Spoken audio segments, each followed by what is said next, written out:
ओम सिंहस्ता शशिशेखरमरगत प्राख्यैश्चतुर्भिर्भुजैः शंखं चक्रधनुस्सरांच ददति नेत्रैस्तिभिर्शोभिता आमुक्तांगहार कंगणरण कांचीरण्नुपुरा दुर्गा दुर्गतिहारिणी भवतु नो रत्नोलसत्कुण्डला। ओम महेशूर्य सहस्रांशो तेजो राशि जगत्पते अनुकंपय मां भक्ता गणर्घं दिवाकर। नमस्कार, स्वागत है आपका आचार्य वाणी में। मैं आचार्य डॉक्टर विक्रमादित्य आपके साथ हूँ और आज हम बात करने जा रहे हैं मेष राशि वालों के लिए। मेष राशि वालों के लिए ग्रह योगों को नक्षत्र किस प्रकार का योग बन रहा है। सूर्य परिवर्तन की तरफ है। सूर्य हर रोज एक अंश चलते हैं और ये गति संसार को प्रदान करते हैं। इसके प्रभाव से संसार में समस्त चीज परिवर्तन की तरफ जाती हैं सूर्य के कारण से ही। और ऐसे में सूर्य का परिवर्तन जो हो रहा है 16 अगस्त से लेकर 16 सितंबर तक के बीच में, वो रहेगा सिंह राशि में। और मेष राशि वालों के लिए सिंह राशि पंचम भाव में विराजमान है और पांचवें भाव विद्या, बुद्धि, संतान, इन सब का भाव माना जाता है। और वहाँ स्वयं स्वग्रही होकर जो कॉम्बिनेशन बना रहे हैं सूर्य बुध और शुक्र तीनों स्थित होकर, वो बड़ा ही विशेष है। उसमें कई प्रकार से आपके लिए योग बनते दिखाई दे रहे हैं। वो कई प्रकार से आपके लिए योग बनेंगे, अच्छे योग बनते दिखाई दे रहे हैं। ये खास तौर पे ग्रह योग दिखाता है कि विशेष तौर पर ये योग आपके लिए दिखाता है कि विशेष तौर पर बुद्धि में कुछ नया कार्य आने के योग दिखाई देते हैं, नया विचार प्राप्त होने के योग दिखाई देते हैं और कई कार्यों में आप आगे बढ़ने के योग बना सकते हैं। और विशेष तौर पर यह ग्रह योग दिखाता है कि कहीं ना कहीं सुंदर वचनों के द्वारा आप इस संसार में विजय प्राप्ति करने के योग बना सकते हैं। बच्चों के लिए यदि सही ऑर्गेनाइज वे में काम करोगे तो उनको विशेष तौर पर भी कई अड़चनों को दूर करने के योग बना सकते। बुद्धि ऐसे रास्ते बना सकती है कि जो कई सारी अड़चनों को दूर करने का रास्ता आपके द्वार बन जाए। लेकिन शनि महाराज जिस प्रकार से दृष्टि डाल रहे हैं पंचम भाव पे, वो समस्या उत्पन्न कर रहे हैं। शनि और सूर्य की समसप्तक योग जो ये बनकर तैयार हो रहा है, ये 1 महीने चलेगा और साथ साथ शनि वक्री हैं। ये विशेष तौर पर इसका इलाज करना बहुत ज़रूरी है, नहीं तो सूर्य और पिता पुत्र की जो आपस का युद्ध है वो कहीं ना कहीं आपको लगातार परेशान करने का योग दे सकता है। तो इसके लिए हर शनिवार हम आपको एक उपाय बता देते हैं। शनिवार के दिन पीपल के पेड़ के पास जाकर एक दिया अवश्य शनि को शांत करने के लिए उपस्थित कर दिया कीजिए। ये बहुत ज़रूरी उपाय है, क्योंकि शनि की दृष्टि जिस प्रकार से सूर्य पर और सूर्य की दृष्टि जिस प्रकार शनि पर पड़ रही है और पंचम और एकादश भाव दोनों के दोनों इंपॉर्टेंट भाव हैं, ऐसे में ये योग जो बन रहा है ये कहीं ना कहीं लगातार कुछ ना कुछ परेशानी करता करेगा। जितना सूर्य का शुभ प्रभाव होना चाहिए था वो होने नहीं देगा। इस वक्त देखें दोनों ग्रह अपनी अपनी शुभ स्थिति में हैं। शनि महाराज अपनी स्वग्रही राशि में है और सूर्य अपनी राशि में है। दोनों शक्ति संपन्न हैं और उन दोनों की आपस में सप्तक योग होने के कारण से जो जातक हैं मेष राशि वाले जातक, वो कहीं ना कहीं कष्ट में ना फंस जाएं। इस बात को उनको ध्यान रखने की जरूरत है। तो क्लैश ना होने दीजिएगा, मनोविचार में क्लैश ना होने दें, इस बात का विशेष तौर पर ध्यान रखने का प्रयास करें। आपके शनि बृहस्पति महाराज बहुत सुंदर कॉम्बिनेशन बना रहे हैं, वो लाभ देने के योग बना रहे हैं। तो ऐसे में खास तौर पर कुछ उपाय स्वास्थ्य के मामले में, जिन जिन लोगों की कुंडली में सूर्य कमजोर अवस्था में है उनके लिए स्वास्थ्य संबंधी समस्याएं आने के योग बन सकते हैं। इस बात का उनको ध्यान रखना चाहिए। ग्रह नक्षत्रों के दृष्टिकोण से इस वक्त ग्रह कहीं ना कहीं शनि महाराज के दृष्टिकोण से संतान की तरफ से कुछ परेशानी आने के योग दिखाई देते हैं, तो विशेष तौर पर ध्यान रखें। आमतौर पर संतान के कष्ट ना हो, कोई गाड़ी वाड़ी चलाते वक्त उनको कुछ कष्ट ना हो, तो आपकी ग्रह योग इस वक्त जो है वो आपकी संतान के लिए थोड़े भारी दिखाई देते हैं। तो उसका थोड़ा ध्यान रखने की, खास तौर पर ध्यान रखने की आपको जरूरत दिखाई देती है। जो नौकरी में है उनके लिए बाकी सब ग्रह बृहस्पति की सपोर्ट से बहुत बढ़िया कॉम्बिनेशन बनाते दिखाई दे रहे हैं। बृहस्पति की सपोर्ट रहेगी, वो उन्नति के योग बनते हुए अच्छे बनते दिखाई दे रहे हैं। तो सूर्य का कुछ खास उपाय करने का आपको प्रयास करना चाहिए।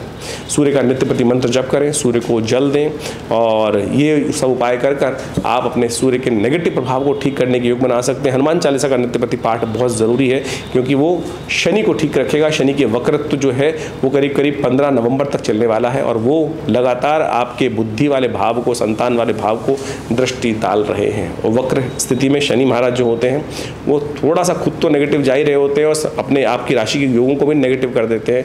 तो ध्यान रखते हुए कार्य करने की ज़रूरत है। सबसे ज़रूरी बात, सूर्य को नित्यपति जल दें, गायत्री का नित्यपति पाठ करें। यह अवश्य उपाय आपको करने का प्रयास करना चाहिए। तो इस प्रकार से ज्योतिष के दृष्टिकोण से आपको समझना चाहिए कि ग्रह गोचर का परिवर्तन जो है किस प्रकार से आपके जीव कुंडली के अनुसार से योग बनाता है और उसके हिसाब से ही हमारे जीवन में हमारे समक्ष बहुत सारे जो योगा योग का फल होता है वो उपस्थित होता है। उसके अनुसार से हमारे जीवन में ग्रहों का अच्छा बुरा प्रभाव जो हम यदि समझ लें तो उसके नेगेटिव प्रभाव को हम अपने जीवन से दूर करने के लिए भी रास्ते चुन सकते हैं। उपाय यही है।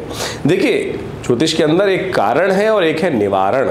निवारण के अंदर विभिन्न उपाय हैं। बहुत सारे लोगों का मत ये रहता है कि जब जीवन में जब कुछ बन रहा है, हो रहा है, आ रहा है, जब वो निर्धारित है तो फिर उसमें परिवर्तन कैसा कर सकते हैं। देखिए, कुछ भी निर्धारित नहीं है, सब कुछ आपके कर्म के अनुसार से है। जिस प्रकार का कर्म होगा उसके अनुसार से उसका फल होगा।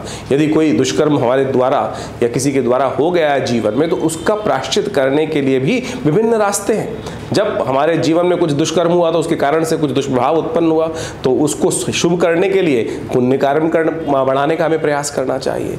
यही जीवन की विचित्र विडंबना है कि हमको ये ज्ञान सही रूप में सही जगह यदि प्राप्त हो जाए तो हम सब चीज़ों को ठीक करने का रास्ता बना सकते हैं। वास्तविक तौर पर ये समझ लीजिए कि जो निवारण है वो परमात्मा का नाम ही है।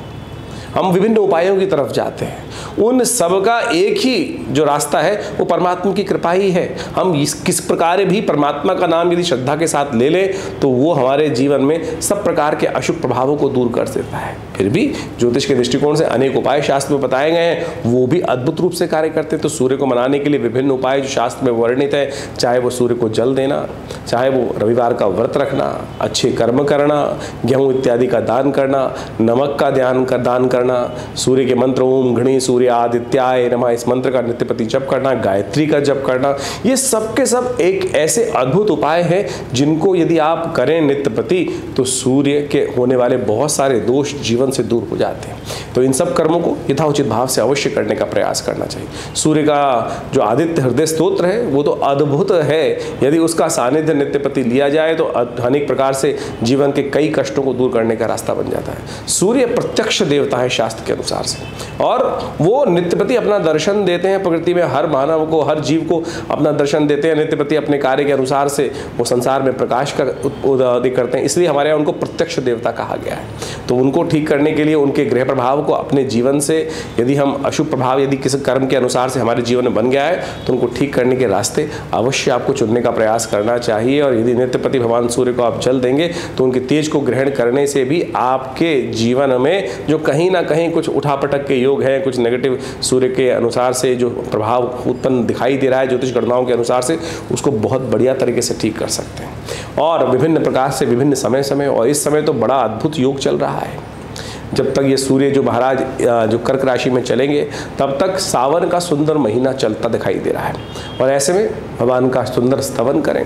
कहा जाता है कि देवशयनी एकादशी से भगवान विष्णु तो शेषशय्या पर विश्राम करने चले जाते हैं, लेकिन उसके बाद संसार का संपूर्ण दायित्व जो है वो भगवान शिव के ऊपर आ जाता है। और भगवान शिव जो है वो तो भोलेनाथ है।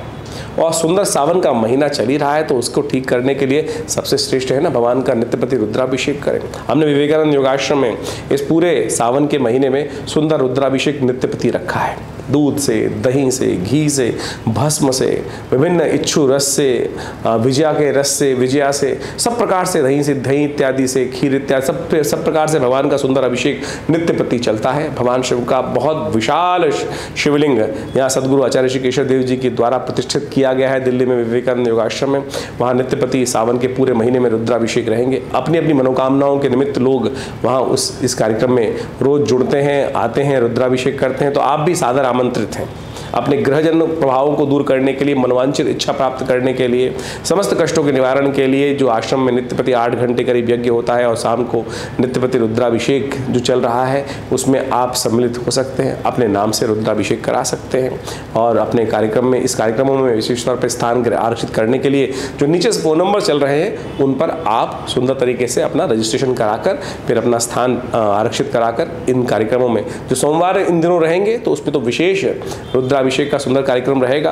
तो उसमें भी आप अपना स्थान आरक्षित करके उस स्थान में, उसमें यज्ञ में रुद्रा अष्टाध्यायी के उस दिव्य अनुष्ठान में आप भाग ले सकते हैं और अपनी मनोरथों को सिद्ध करने का सुंदर रास्ता बन सकते हैं। विवेकानंद योगाश्रम पिछले करीब 60 सालों से यहाँ पर क्षेत्र में कार्य कर रहा है। योग इत्यादि के क्षेत्र में, अध्यात्म के क्षेत्र में बहुत बड़ा आश्रम है। सदगुरु आचार्य श्री केशव देव जी के सानिध्य में इस आश्रम की प्रतिष्ठा की गई और यहाँ एक बहुत बड़ा योग, प्राकृतिक चिकित्सा, आयुर्वेद का एक हॉस्पिटल भी विद्यमान है जो भारत सरकार के के साथ, सेंट्रल गवर्नमेंट, दिल्ली गवर्नमेंट, बहुत सारे ऑर्गेनाइजेशंस के साथ उनके पैनल पर रहते हुए बहुत सारे लोगों को चिकित्सा सुविधाएं भी दे रहा है। तो आप भी इन समस्त यज्ञ इत्यादि कार्यक्रम के साथ साथ बहुत सारे जो और सुविधाएं हैं उनके साथ जुड़ सकते हैं और विभिन्न समस्याओं को दूर करने के लिए विभिन्न प्रकार के जो अनुष्ठान होते हैं उनमें भी आप उसका लाभ ले सकते हैं। जैसे स्वास्थ्य के दृष्टिकोण से कोई समस्या जीवन में चल रही है तो कहा जाता है कि आप जो औषधि चिकित्सा करवा रहे हैं वो तो कराएं, लेकिन स्थान एक प्रार्थना को भी देने का प्रयास करें। देखिए सारा का सारा खेल जो है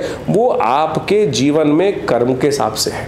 यदि कर्म कोई कष्ट प्रद कर दिए गए हैं, यानी अनिष्ट कर्म आपके द्वारा कभी हो गए हैं तो उसके द्वारा पाप भोग बन जाते हैं और उनको पुण्यों के द्वारा ही हम ठीक कर सकते हैं।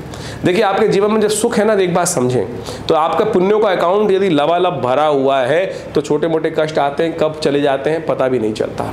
लेकिन ये समझ लीजिए ये पुण्यों का अकाउंट भी बहुत जल्दी खर्च होता है, बहुत जल्दी खर्च होता है। हमारे कोई जीवन में कष्ट आया तो समझ लीजिए आपका उतना पुण्य क्षय हो गए, समाप्त हो गए। उन पुण्यों को लगातार बढ़ने का प्रयास करना चाहिए। अब एक बात और समझें, जितना बड़ा व्यक्ति जितना बड़ा साम्राज्य चला रहा है उसको उतने ज़्यादा पुण्यों की आवश्यकता है, क्योंकि पुण्य भी लगातार बढ़ते रहने चाहिए। जब पुण्य ज़्यादा, आप जितने बड़ी पोजीशन में हैं और जितने बड़े कार्य कर रहे हैं उतनी जल्दी पुण्यों का क्षय भी हो रहा है, भोग रहे हैं। आप बड़े पद पर प्रतिष्ठित हैं तो पुण्य उतने ज़्यादा कंज्यूम होंगे।